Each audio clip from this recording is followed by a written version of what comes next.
Thank you, and I would also just like to take the opportunity, Yorgos, to express my thanks. It was a pleasure to organize this conference with you. So, thank you for accepting me as member of the advisory board, of your advisory board. Thank you, and thank you for the invitation. Pleasure. So, after all the interventions, we have now the chance for some questions and some debate. Yorgos, what shall we say, some 10-15 minutes? Or 15 minutes. 15 minutes. 15 to 20. Okay. So, please, I would like to take the first question. But before I do, let me just say, please, for all the questions, please identify yourself and let us know if the question is to a particular member of the panel or to all of them. Please, Ms. Koppa. Thank you. I'm Maria Lenikopa, member of the European Parliament. I'll speak in Greek. Ευχαριστώ πολύ για τις εξαιρετικά ενδιαφέρουσες παρεμβάσεις σας. Είναι αλήθεια ότι η κατάσταση στην Ανατολική Μεσόγειο έχει αλλάξει ριζικά τα τελευταία χρόνια και υπάρχουν τελείως διαφορετικά δεδομένα στα οποία πρέπει τόσο η Ευρωπαϊκή Ένωση όσο και η διεθνής κοινότητα να απαντήσει. Θα αναφερθώ σε 3 σημεία μόνο και ένα συμπέρασμα σχετικά με την ευρωπαϊκή πολιτική και την κοινή εξωτερική πολιτική άμυνας και ασφάλειας. Πρώτα απ' όλα, Ισραήλ-Τουρκία. Είναι μια σχέση αγάπης και μίσους και παρά τη δυσπιστία που υπάρχει αυτό το διάστημα, εκτιμώ ότι θα ήταν πολύ μεγάλο λάθος να θεωρήσουμε τη σύγκρουση σαν μια μόνιμη πραγματικότητα. Πρόκειται για 2 πολύ σημαντικούς εταίρους στη Δύση και έχουν κάθε συμφέρον να ξαναβρούν ένα πεδίο συνεννόησης και ένα διάβλο επαφής. Όσοι επενδύουν σε αυτή την αντιπαλότητα ή μονομερώς επιλέγουν το ένα ή το άλλο μέρος, νομίζω ότι θα πατηθούν πάρα πολύ. Οπότε θέλει πάρα πολύ μεγάλη προσοχή. Δεύτερο σημείο, Τουρκία. Όπως ελέγχθη, η πολιτική του κύριου Νταβούτογλου μηδενικά προβλήματα με τους γείτονες εξελίχθηκε σε προβλήματα με όλους τους γείτονες πλην της Ελλάδας. Νομίζω ότι ακόμα και η προσπάθεια της Τουρκίας να εξελιχθεί σε ηγέτιδα δύναμη του αραβικού κόσμου μέσα από την Αραβική Άνοιξη απέτυχε ικτρά, δεδομένου ότι η Αίγυπτος, πολύ πιο αξιόπιστα, κατέληξε να διαδραματίσει αυτό το ρόλο. Και αυτό φάνηκε πάρα πολύ καθαρά στην πρόσφατη σύγκρουση στη Γάζα, όταν το μορατόριο ανάμεσα στη Χαμάς και την Ισραηλινή πλευρά επετέχθηκε με διαμεσολάβηση κυρίως του Πρόεδρου Μόρση, παρά τις προσπάθειες του Ερντογάν να διαμεσολαβήσει. Και αυτό γιατί η σύγκρουση του Ερντογάν με το Ισραήλ είναι τόσο οξία που του στερεί τον προνομιακό ρόλο της Τουρκίας στην περιοχή που είναι ακριβώς ο ρόλος ενός διαμεσολαβητή. Άρα έχει τεράστια δυναμία να διαδραματίσει το ρόλο τον οποίο επιθυμεί. Τρίτο σημείο. Οι έρευνες για τους υδρογονάνθρακες, πέρα από μεγάλη οικονομική σημασία για τις χώρες της περιοχής, ειδικά σε μια περίοδο κρίσης, δημιουργούν νέα δεδομένα και σε επίπεδο συσπυρώσεων και αντισυσπυρώσεων. Η σύμπραξη Κύπρου-Ισραήλ, οι έντονες αντιδράσεις της Τουρκίας, ακριβώς η συμμαχία που ανέφερε ο κύριος Κασουλίδης, Ισραήλ, Ελλάδας και Τουρκίας, δημιουργούν νέα δεδομένα και γεωπολιτικά και γεωστρατηγικά, τα οποία δεν πρέπει να τα δούμε μόνο σε ένα απλό οικονομικό επίπεδο. Και για να τελειώσω. Ο ρόλος της Ευρωπαϊκής Ένωσης στην περιοχή. Σαν μέλος της Επιτροπής Άμυνας και Ασφάλειας, ομολογώ ότι είναι μεγάλη απογοήτευσή μου, όπως και πολλών συναδέλφων, για την ανυπαρξία ουσιαστικά κοινής εξωτερικής πολιτικής και άμυνας. Η ιστορία της πρόσφατης ψηφοφορίας στα Ηνωμένα Έθνη, όπου η Ευρωπαϊκή Ένωση για μία ακόμα φορά εμφανίστηκε διχασμένη, ήταν απλώς το αποκορύφωμα.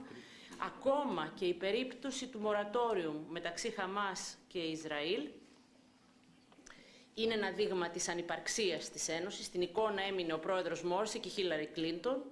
Η Λέδη Άστον δεν ήταν πουθενά. Δεν είμαστε πουθενά, δεν υπάρχουμε παρά την τεράστια προσπάθεια για την υπηρεσία εξωτερικής δράσης. Δεν υπάρχει ένα ουσιαστικά πρόσωπο στο επίπεδο της εξωτερικής πολιτικής. Και φυσικά, για να ολοκληρώσω, ο πόλεμος στη Λιβύη ήταν, νομίζω, ένα πολύ μεγάλο χτύπημα στην αξιοπιστία μας, στη δυνατότητα να παρέμβουμε σαν μια ισχυρή δύναμη στην περιοχή. Αναγκαστήκαμε να προσφύγουμε στο ΝΑΤΟ και εκεί η Ευρωπαϊκή Ένωση ήταν απόλυτα διαιρεμένη. Συμπέρασμα, κοινή εξωτερική πολιτική και πολιτική άμυνας παραμένει ένα ζητούμενο. Ευχαριστώ. Thank you, Mrs. Koppa. I'll take a next question from you and then from you. I'm Tania Bozaninu, journalist with Tovima newspaper in Greece. What struck me during the discussion is that only Mr. Kassoulidis mentioned Israel as a potential threat in the area. So the question is to the other panelists, don't you consider Israel as a potential destabilizing factor? There has been a conflict in Gaza 2 weeks ago, another one 4 years ago, and a huge potential flashpoint with Iran. All right. Yeah, I think so. Given the time, let's take another 2 questions and then make a round of answers. Please go ahead. Καλησπέρα. Λέγομαι Τάσος Τσακύρογλου, είμαι από την Εφημερίδα των Συντακτών. Ήθελα να θέσω ένα ερώτημα στον κύριο Κασσουλίδη, το οποίο εμένα μου έκανε εντύπωση. Ανέφερε στην ομιλία του ότι ελπίζει ή πιστεύει ότι η επόμενη κυβέρνηση της Κύπρου θα αφαιρέσει τα εμπόδια στις σχέσεις της Ευρωπαϊκής Ένωσης με το ΝΑΤΟ. Αν δεν απατώμε και αν δεν κάνω λάθος, αυτό αφορά κυρίως την εμπλοκή σε αυτή τη σχέση της Τουρκίας. Μπορεί να εξηγήσει λίγο περισσότερο τι ακριβώς εννοεί, να μας δώσει λίγο κάποιες διευκρινήσεις πάνω σε αυτό. Ευχαριστώ πολύ. All right, and we have one more question from you, please. First of all, to thank everyone for organising this event and the speakers, of course. My name is Konstantin Lavianis. I'm a policy advisor for MEP Nikita Vela in the Energy Committee. I have maybe a comment and a couple of questions around the energy geopolitics in the East Mediterranean. Practically speaking, if I'm not mistaken, Israel is going to be the first country that produces gas in 2013 from the Tamar field. So what is the evolution of the EU's relationship with Israel going to be in the next couple of years? And I ask that question bearing in mind the human rights issues, obviously the Palestinian question, and the fact that whenever we talk about anything to do with Israel within the European Union, we can't even agree on an association agreement, let alone something as complicated as energy. And secondly, the US is the master of geopolitics. They know that the East Mediterranean is one of the key geostrategic points in the world where 3 continents meet. What significance does the EEAS give to that region, to Greece? It appears to be a litmus paper test for economic and fiscal policy. What about regional energy geopolitics in the region? Thank you. Okay, then I think we should give all panelists a chance to answer. For simplicity, I will just go by order. Jamie, if you want to start, and then give everybody a chance, please. Thank you very much. I mean, most of the questions were thankfully not addressed to me, so I won't bore you and delay by trying to answer them. The first issue is that Turkey zero problems with neighbours. Yes, I think that the turmoil in the Middle East with Syria, the worsening relationship between Turkey and Iran over Syria, but also over other things. The problem with Israel, you mentioned that they used to be such natural partners just a few years ago, particularly in the military area, I think has had the impact of making Turkey come back very much to the NATO fold. Turkey has needed NATO protection now on a number of occasions over the last decade, not necessarily going up to the level of Article 5, but certainly we've used Article 4 in the treaty, which is the request for a security consultation when you feel that one of your vital interests is threatened. We've used that for the first time in our history on a couple of occasions now at the request of Turkey. So I do think that this has led to a rapprochement. Of course, we need to try, on the back of the Syrian crisis, to use this rapprochement between Turkey and the United States in particular, to also bring about a comparable reconciliation between Turkey and the European Union, to try to sort of get some mileage out of this. I mean, it's no good having excellent earthquake diplomacy if the earthquake diplomacy finishes with the earthquake. You have to find a way of institutionalizing that and building those links. On Israel as a threat, another question that came up, my own view is no. I mean, if anything, Israel has really tried to keep itself out of the problems of the region. With Egypt, its main concern is that the 1979 peace treaty survives. The Israelis don't want to change that. It's brought them a cold peace, but still peace. It's Sinai. They've given their agreement to Egyptian forces to go back into the Sinai, which has to be done under the peace treaty with Israel's concurrence, precisely to address those problems.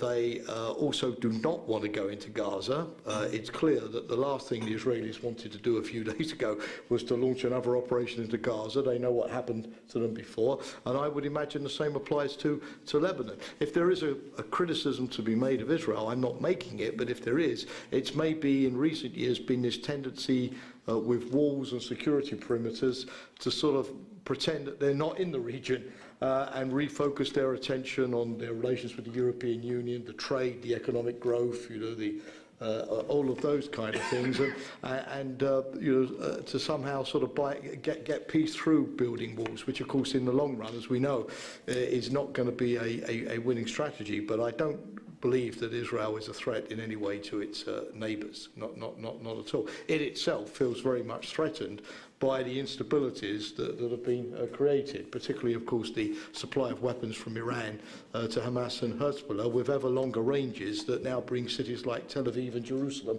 within target range. Thank you. All right. May I ask each of you, given a look at the time, to be as precise as possible? No, that was not particularly to you. Please, Mr. Berg, for the yes. Thank you very much. Since Jamie has answered all my questions, if only.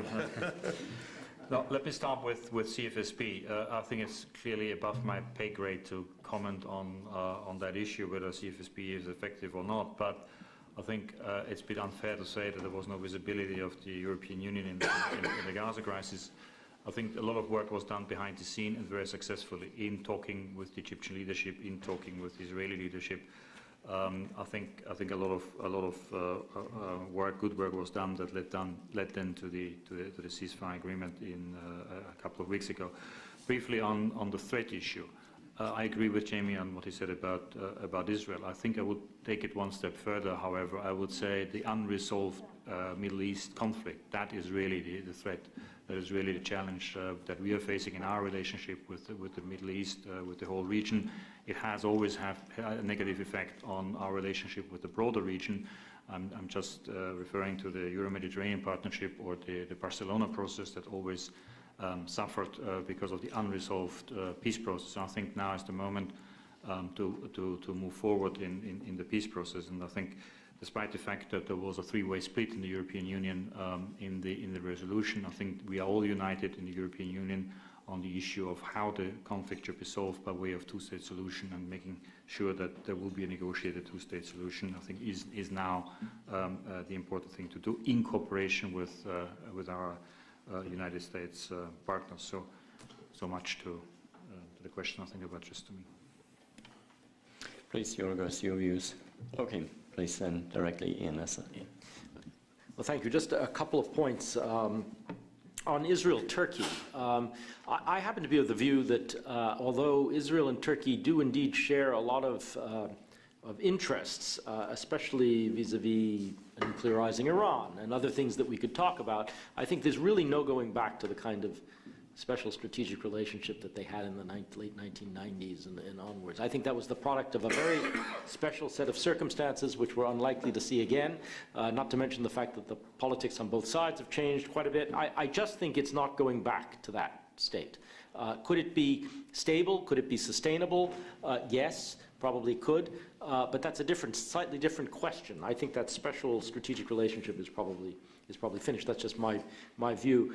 On Turkey and its zero problems policy, well, I mean, this is an interesting question, because I happen to think that that actually there was something to this, that Davutoglu frankly didn't get it wrong.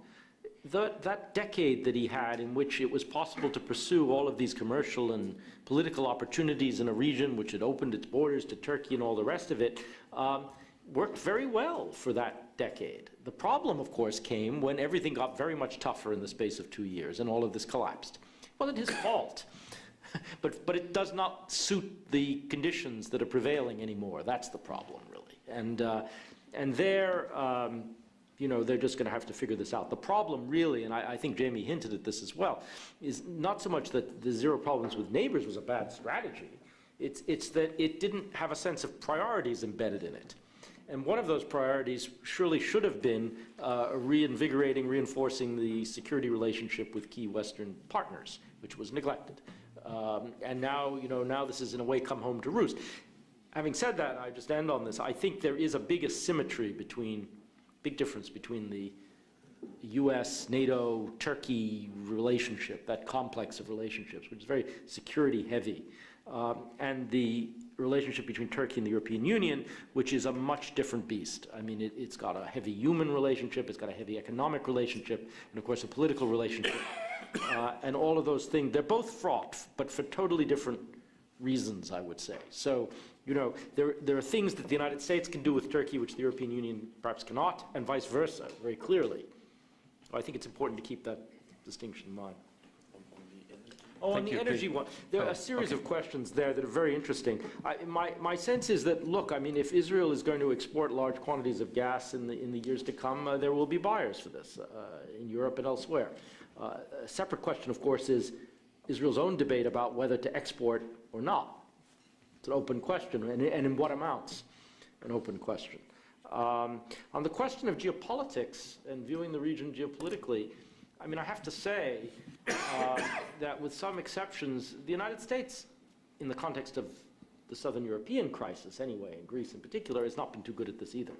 I mean, you rarely read an analysis in the United States that puts the geopolitical dimensions of the Greek crisis at the forefront. I mean, it's viewed through a different lens, through a financial lens, or a Eurozone crisis lens, and so on. So, you know, I'm not sure we're such paragons in that. Although I appreciate the